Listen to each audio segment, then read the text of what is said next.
I never thought I'd be the kind of guy posting here, but here we are. I've been lurking on relationship subreddits for a while, reading other people's stories and thinking, damn, that's rough. I honestly believe my marriage was nothing like that. My wife, 32F, and I, 34M, have been married for 6 years, together for almost 9. For most of that time, things felt solid. Not perfect, obviously. We argued sometimes, mostly about small stuff like chores, money, or her tendency to make plans without telling me.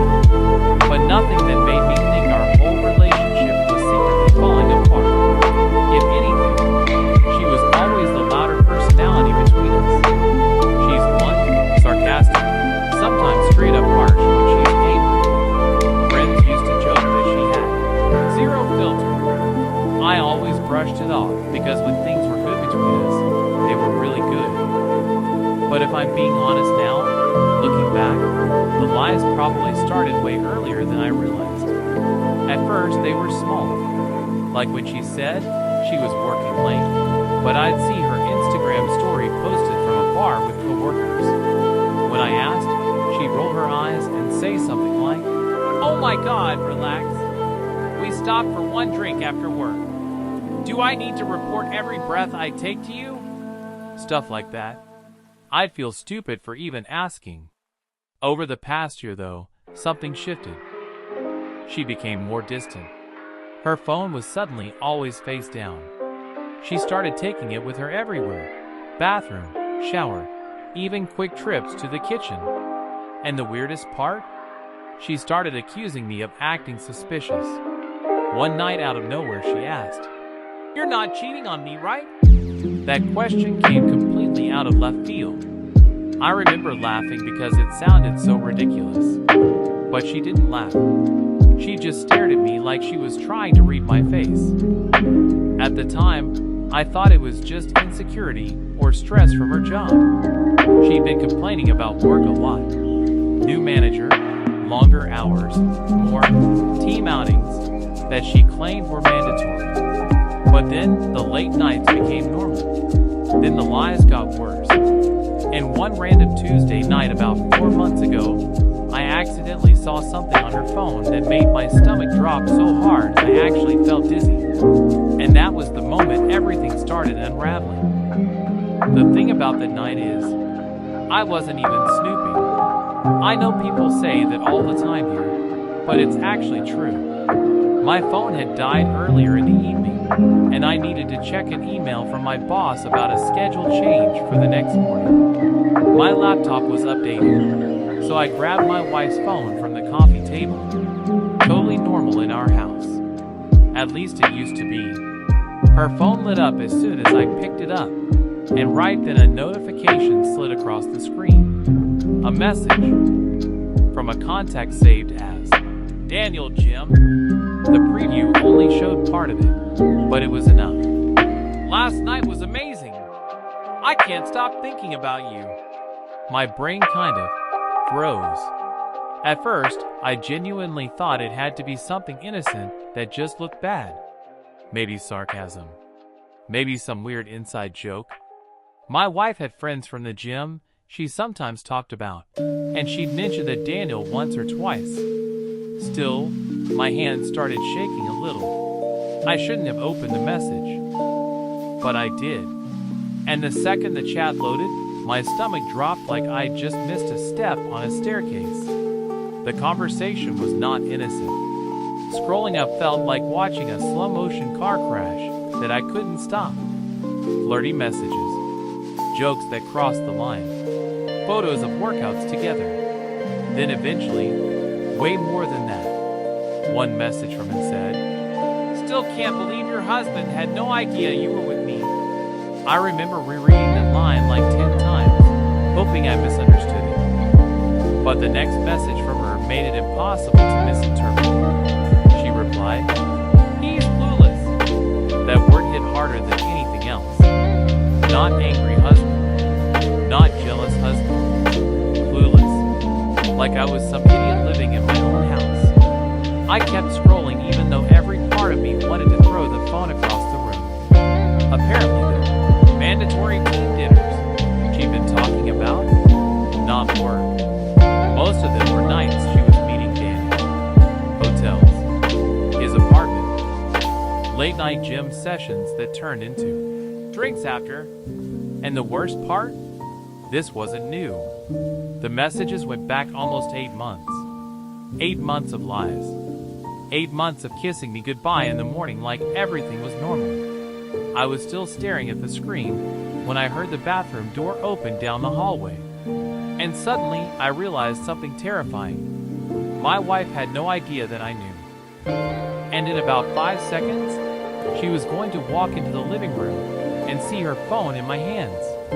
I didn't even have time to process what I was looking at before I heard her footsteps coming down the hallway. My first instinct was to lock the phone and put it back on the table like nothing happened. But my hands were shaking so badly that I almost dropped it. By the time she walked into the living room, I was still holding it. She stopped mid-step. And I swear, in that split second when our eyes met, I saw something flash across her face. Not confusion, not curiosity, panic. It disappeared almost immediately, replaced by that same annoyed expression she used whenever she thought I was doing something stupid. "What are you doing with my phone?" she asked. Her tone was sharp right away, defensive. I tried to say something calm, something normal, but my voice came out wrong. "Who's Daniel?" The room went completely quiet. For a second, she just stared at me, like she was calculating something. Then she rolled her eyes. "Oh my God," she muttered, already sounding irritated. "This again?" That reaction honestly threw me off more than anything. I was standing there with proof in my hands that my wife had been sleeping with another guy for months, and she was acting like I was the problem. "I saw the messages," I said. My voice was shaking. "Don't lie to me." She crossed her arms immediately. "Why were you going through my phone?" I couldn't believe it. That was her first response. Not denial, not explanation, just turning it back on me. "I wasn't going through it," I said. "A notification popped up. I opened it." She scoffed. "Right. Sure you did." I felt anger starting to mix with the shock now. "Are you seriously going to pretend nothing's going on?" Her expression hardened. "Nothing is going on. Daniel is a friend from the gym. We joke around. That's it." I held the phone up. The messages literally say you slept together. For a moment she said nothing. Then she shrugged. Actually shrugged. "Oh my God, you're taking that way out of context." I just stared at her. 8 months of cheating, and this was the reaction. No guilt. No panic anymore. Just irritation. And then she said something that made my chest feel like it had been punched. "You're being paranoid." This is exactly why I don't tell you everything. That was the moment something in my head started to crack. Because I knew what I saw. And she was still trying to convince me I was crazy. I wish I could say I immediately stood my ground. That I slammed the phone down and called out every lie right there. But the truth is, when someone you trust completely starts twisting reality like that, it messes with your head in a weird way. For a moment, I actually doubted myself. "What context?" I asked. "Explain it then." She sighed dramatically, like I was some annoying coworker asking dumb questions. "Daniel and I joke like that," she said. "It's sarcasm. You know, adult humor." I stared at her. Sarcasm? There were literal messages about hotels, about sneaking out after work dinners, about how she missed his bed. I unlocked the phone again and scrolled up. "Then explain this," I said. She leaned over, glanced at the screen for maybe 2 seconds, then immediately shook her head. "Oh my God, that?" She started laughing. Actually laughing. That was from after a party. everyone was drunk. We were messing around in the group chat earlier, and the jokes just kept going. It's not a group chat, I said quietly. Her smile twitched for a second. Then she waved a hand dismissively. Well, obviously people left the chat then. I don't remember every stupid message I sent. Every explanation came out fast, confident, almost rehearsed. And that's when I noticed something strange. She wasn't nervous. She wasn't stumbling over her words. She looked irritated that this conversation was even happening, like I'd interrupted her evening over something trivial. Are you seriously accusing me of cheating because of texts? She said. That's insane. My heart was pounding now. 8 months of texts. She shrugged again. You're exaggerating.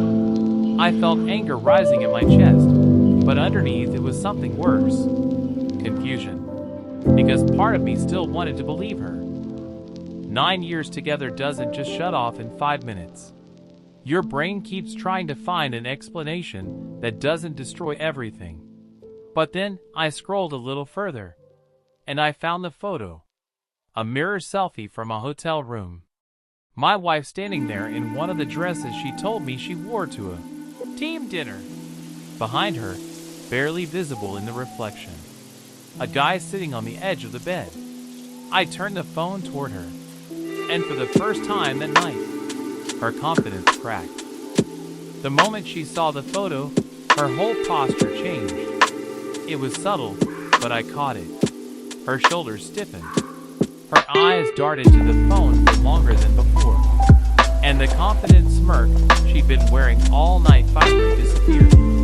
For about 3 seconds, she didn't say anything. Then she did something I didn't expect. She grabbed the phone out of my hand. Why are you digging through my private messages? She snapped. Just like that. Back to anger. I stood there stunned. Did you even hear yourself? I said. There's literally a guy in the background of that picture. She glanced at the screen again and scoffed.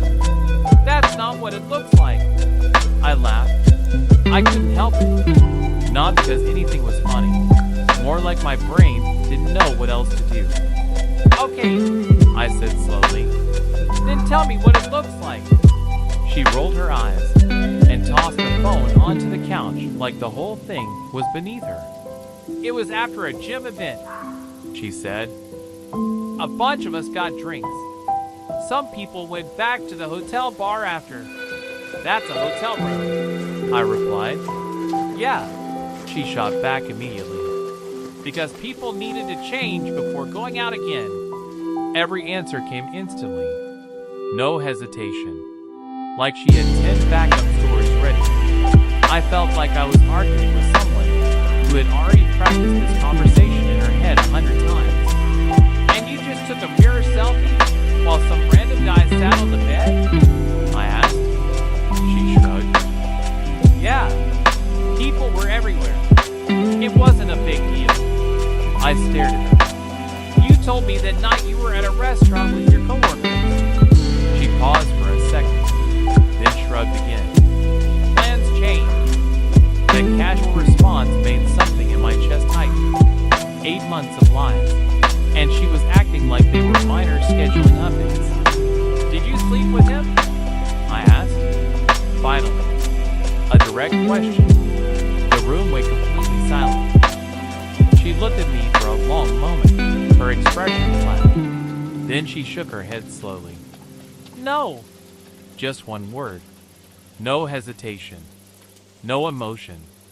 Just a clean, simple lie. And the worst part?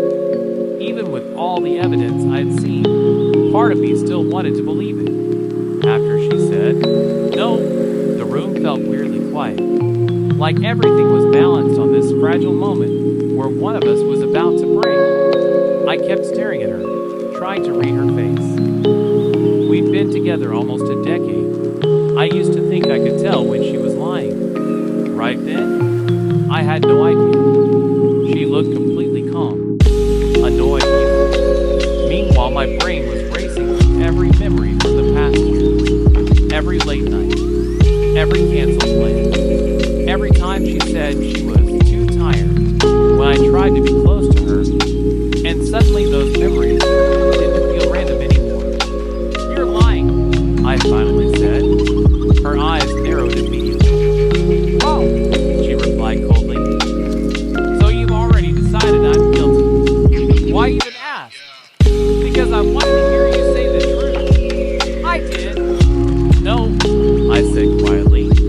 You didn't. Her voice got sharper. You're acting insane right now. There it was again. That word. Insane. Like I was the unstable one for questioning why my wife was sending hotel selfies to another guy. You called me clueless, I said. She blinked. What? In the messages, I continued. You told him I was clueless. Her face changed for a split second. A tiny flash of recognition. But she recovered fast. Oh my God. She groaned. You're seriously dissecting private jokes now? That wasn't a joke. You don't get our humor. I felt something inside me snap a little. Your humor involves pretending to sleep with another man for 8 months? She crossed her arms again. You're twisting everything. I ran a hand through my hair, trying to slow my breathing. Then show me the messages before that. I said. What? The group chat you mentioned. The context. Show me. She stared at me like I just asked for a fake password. No. The answer came instantly. Why not? Because you've already proven you can't respect my privacy. I laughed bitterly. Privacy? You've been meeting a guy at hotels. You don't know that? I literally saw the messages. They were jokes. And the photo? You're overreacting. Every answer was another wall, another denial, another attempt to make me feel like the crazy one. But then something happened that changed the whole conversation. Her phone buzzed on the couch. Both of us looked at it. Another notification popped up on the screen from Daniel, and the message preview said, "Did you tell him yet?" The second that notification appeared, the entire atmosphere in the room changed. Neither of us moved for a few seconds. Her phone was sitting on the couch between us, screen lit up, that message glowing like a neon sign. Daniel, did you tell him yet? My chest tightened. Slowly, I looked up at her. For the first time that night, she looked nervous. Not irritated. Not confident. Nervous. What exactly am I supposed to know? I asked quietly.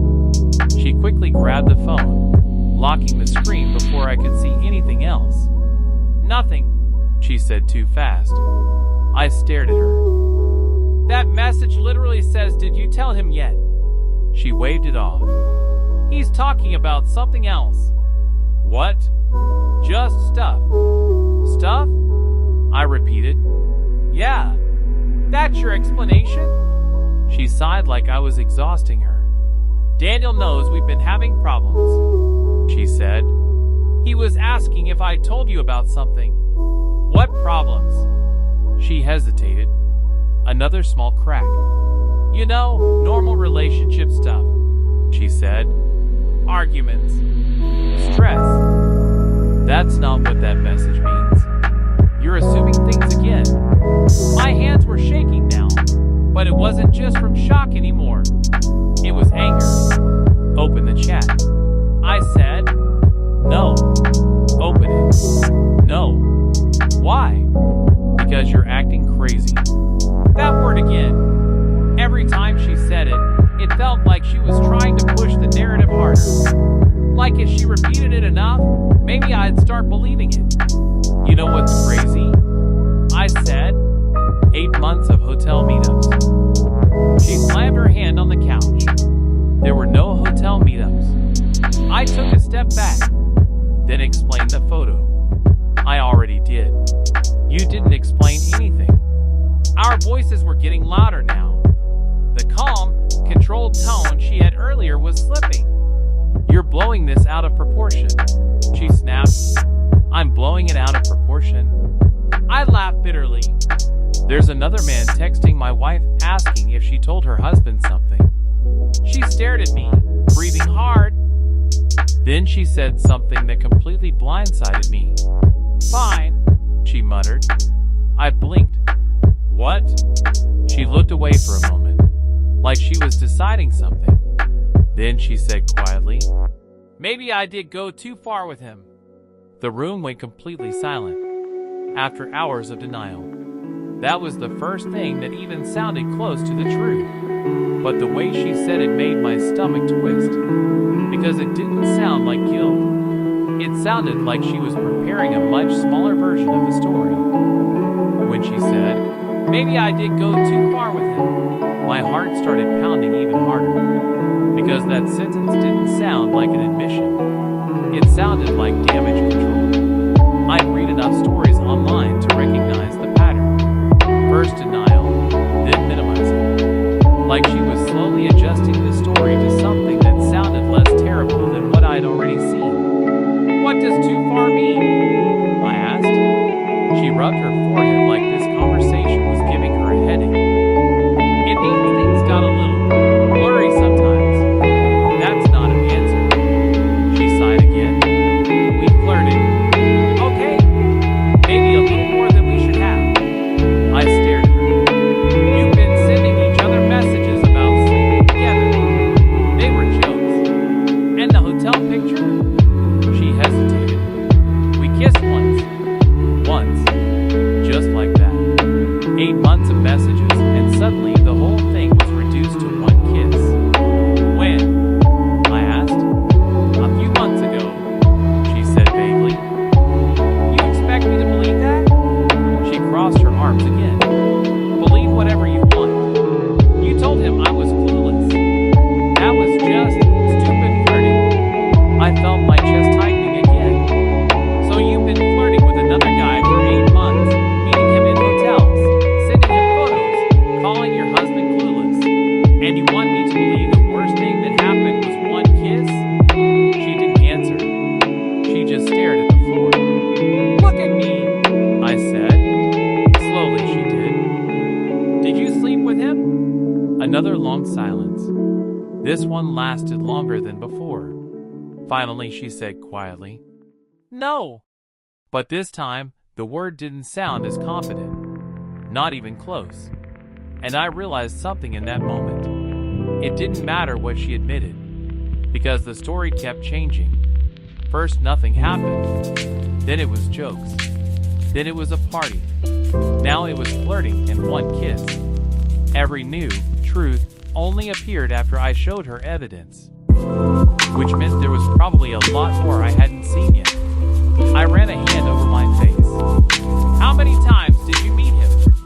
I asked. A few. How many is a few? She shrugged again. I don't remember. You don't remember? I repeated. No. That answer made something inside me go cold. Because people forget small details. They don't forget how many times they met the same person behind their husband's back. And that's when I asked the question that changed everything again. Does he know you're married? She looked confused for a second. Of course he does. I shook my head slowly. No. I mean, does he know you're still married? Her face went pale. The second I asked that question, she froze. It was one of those tiny reactions you could easily miss if you weren't paying attention. But I was watching her face like my life depended on it. And that half-second hesitation told me everything. What does that mean?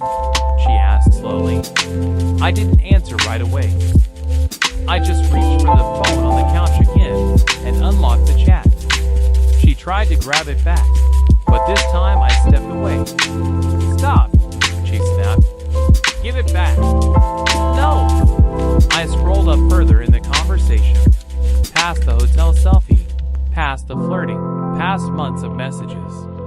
And eventually I found it. One message from Daniel, sent about 3 weeks earlier. So when are you finally leaving him? My stomach twisted again. Under it was her reply. Soon. I just need to figure some things out first. I turned the screen toward her. Is that what he thinks? I asked quietly. That you're leaving me? She didn't answer. Her eyes stayed locked on the phone. Is that what you've been telling him? Still nothing. The silence was louder than anything she could have said. So this wasn't just flirting. I continued. You've been planning something with him. That's not. You told him you were leaving me. I said I needed to figure things out.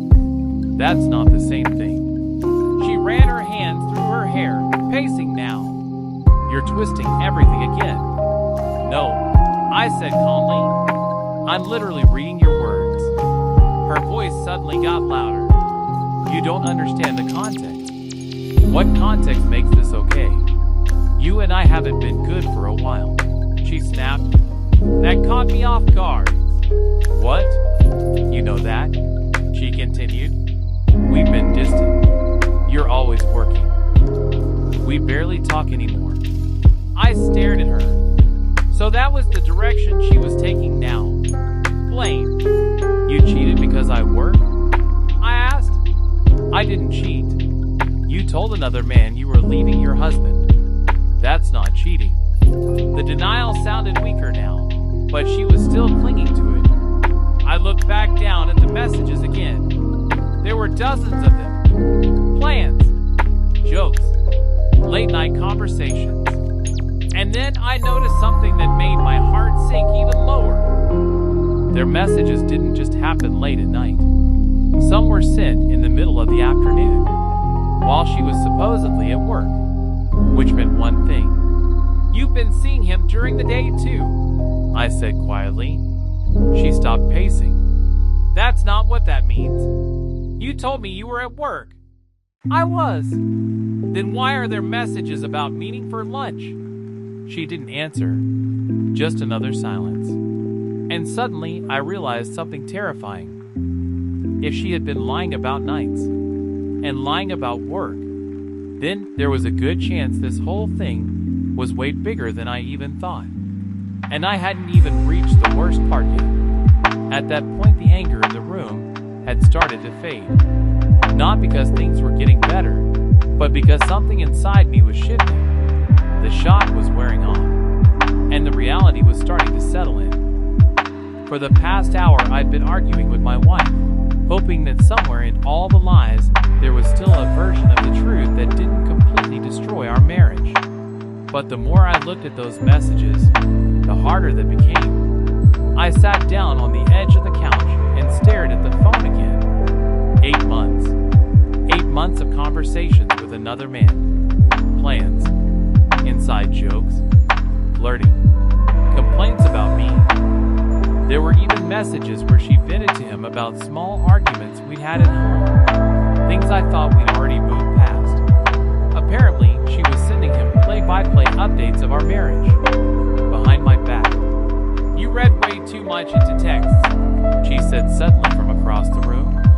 Her voice sounded tired now. I looked up at her. She was leaning against the wall with her arms crossed, watching me like this whole situation had just become inconvenient. You told him you were leaving me, I said again. I said I needed time. That's not what you wrote. She didn't respond. I took a slow breath. Are you in love with him? The question came out before I could stop it. For the first time that night, she didn't answer immediately. Instead, she looked away. That silence lasted maybe 4 seconds, but it felt like an hour. Then she said quietly, I don't know. That sentence hurt more than anything else she had said. Not anger, not denial. Just, I don't know.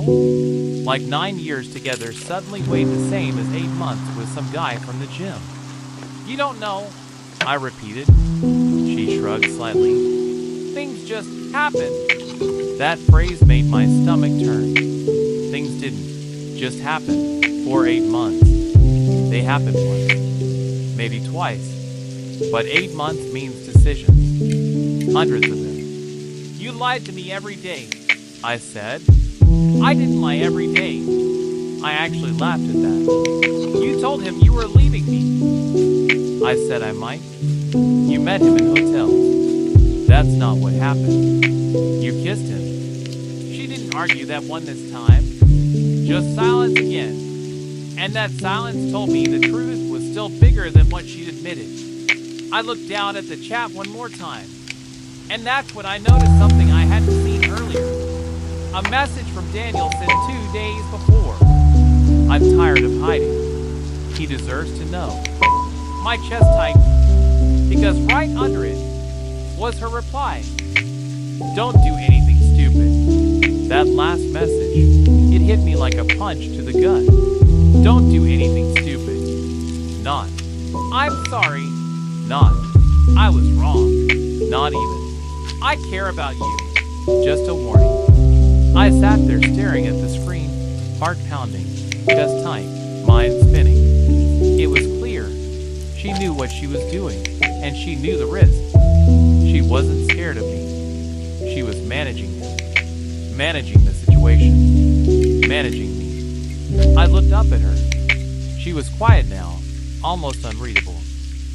That cold, sharp edge she always had was still there, but now there was a flicker of something else. Calculation, maybe fear, maybe regret. I couldn't tell. I swallowed hard. Why didn't you just end it? Why drag this on for 8 months? She shrugged like it was no big deal. I didn't want to hurt anyone. I laughed bitterly. You didn't want to hurt him or me. Her expression hardened. Don't twist my words. I didn't want anyone to get hurt. I couldn't even process it. All the lies, all the planning, the secrecy, and she's telling me she didn't want anyone to get hurt. You've been lying to me every day, I said again, voice low now, controlled but shaking. About where you were, who you were with, what you were doing, everything. Her eyes flipped away, almost like she couldn't meet mine. And for a split second, I thought maybe, just maybe, she was feeling something. Guilt?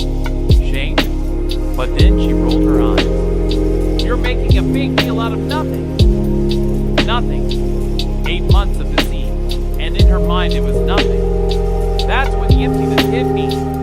Not anger this time. Not shock. But a cold, heavy pit of grief and betrayal that spread through me like ice water. I realized in that moment that the person I thought I knew, the woman I married, didn't exist anymore. Not the way I believed she did. And I had to make a decision. Do I fight to salvage what's left? Or do I walk away before this destroys me completely? I didn't know yet. But I knew one thing for certain. Nothing would ever feel the same again.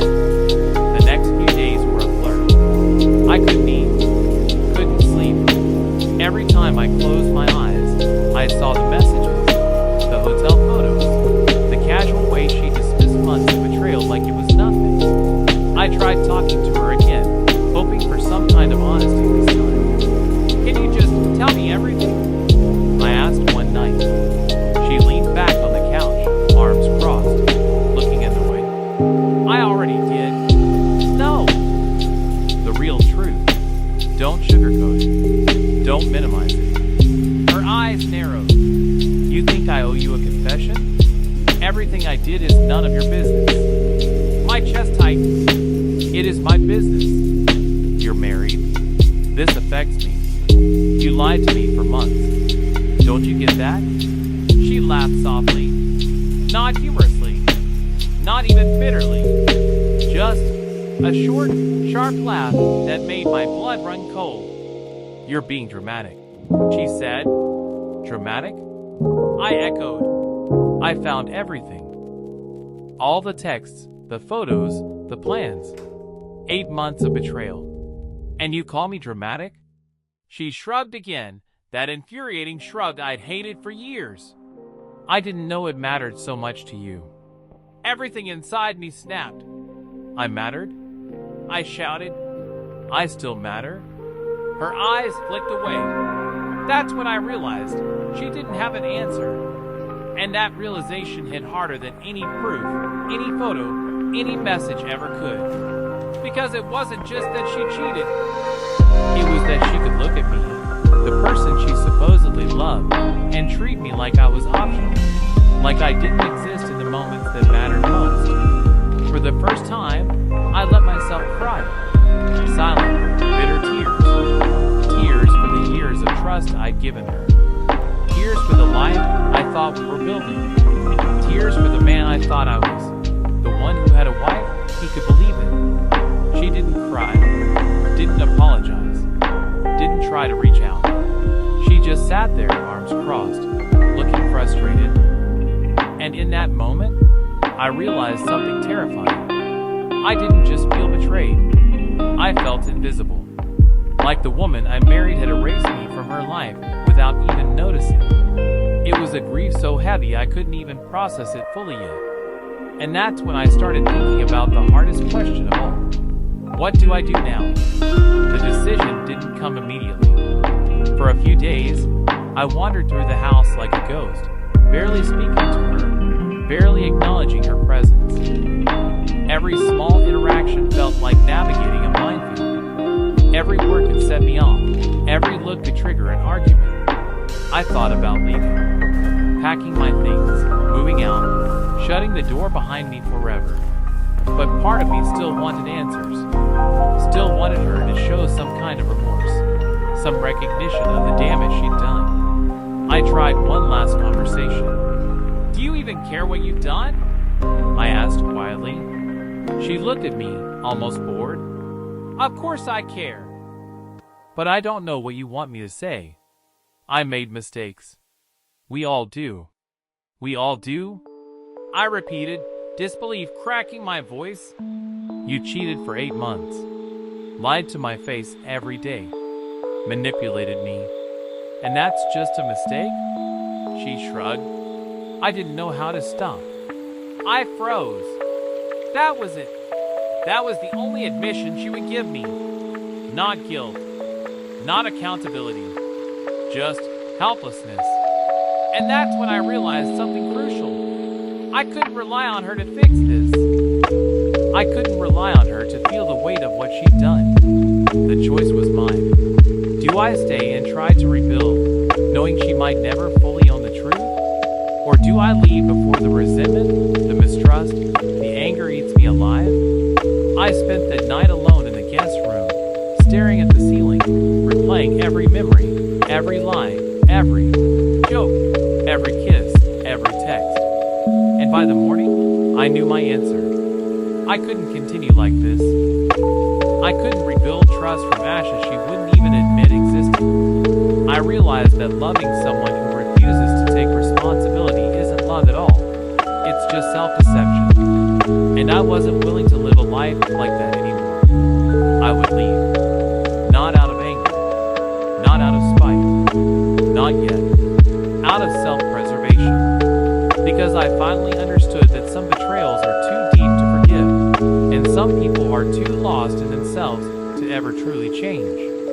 I told her a few days later. "I'm leaving," I said, voice calm but steady. She blinked. "What?" "I can't do this anymore. I can't stay with someone who lies to me every day and won't take responsibility for it. I can't pretend this didn't happen." She laughed. Small, sharp, bitter. "You're being dramatic. You're making a huge deal out of nothing." I shook my head. 8 months of cheating isn't nothing. The lies, the planning, the way you manipulated everything, that's not nothing. That's betrayal. Her expression hardened. "So that's it? You're just leaving?" "Yes," I said. "I've tried to reason with you. I've tried to get the truth. I've tried to salvage anything left. But I can't. Not with you." For the first time all night, she looked afraid. Not scared of me, but scared of losing control. "I didn't think you'd actually go," she muttered. "I gave you every chance." I said. "Every chance to tell me the truth, to show me that you cared about what you've done. But you didn't. So I'm leaving. Before this destroys me completely." There were no tears, no begging, no apologies. Just her arms crossed, lips pressed tight, eyes narrowed. And in that moment, I felt a strange mix of relief and grief. Relief that I was finally taking control of my life. Grief for what I thought my marriage could be, and for the person I thought I knew. I packed my things over the next week and moved out quietly. No big confrontation, no dramatic scenes. Just me, reclaiming my life piece by piece. The silence in that house after I left was deafening. And yet, it was liberating. Because for the first time in months, I didn't feel invisible. I felt like myself again. And that, in a way, was the first step toward healing. The person I loved had betrayed me. But I didn't have to betray myself by staying. I left her to her choices, and I chose me. It was hard. It still is. But it was necessary. And slowly, painfully, I began to understand that sometimes the hardest decision is also the healthiest one. It's been a few months since I moved out, and honestly, it's been a roller coaster. The anger still comes in waves, seeing something that reminds me of her, remembering a joke we used to share, thinking about the moments she lied with such ease. But those waves are fading, replaced by something stronger, clarity. I've realized a few things through all of this. 1. Trust is everything. Once it's broken this badly, it's almost impossible to fully repair, no matter how much someone claims they've changed. 2. Self-respect matters more than love sometimes. Loving someone who refuses to own their actions is self-deception. I had to choose me. 3. Red flags are real. Those little inconsistencies, those jokes that didn't feel right, those late nights, they weren't nothing. I just ignored them because I didn't want to see the truth. I don't know what she's doing now. I don't really care. What matters is that I've reclaimed my life. I've started seeing a therapist, talking to friends, and slowly learning how to trust myself again. To anyone going through something similar, don't ignore the signs. Don't minimize your gut feelings. And remember, walking away doesn't mean you failed. Sometimes it means you're brave enough to choose yourself. I'll never forget what happened, but I'm learning that the past doesn't have to dictate my future. I still hope to find someone I can trust completely, someone who won't make me feel invisible. For now, I'm learning to be okay with my own company, and to rebuild the version of me that got lost in someone else's lies. Because at the end of the day, surviving betrayal isn't about punishing them. It's about finding your way back to yourself.